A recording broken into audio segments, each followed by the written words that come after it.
Welcome. In this video, I will show you how to get the cursor back on the screen in case your touchpad stopped working on your LENOVO IdeaPad Slim 3 Chromebook.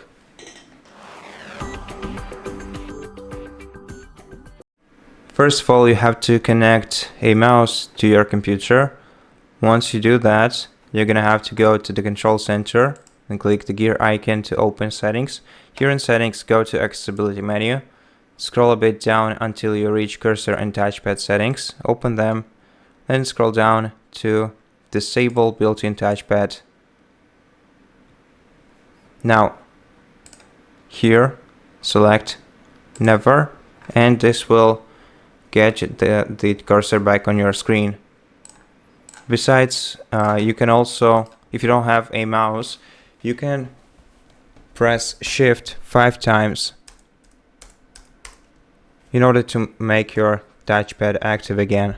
And that's it. Thank you for watching this video. If it helped you, please consider subscribing to our channel, leave us a like and a comment below, and I'll see you in the next one.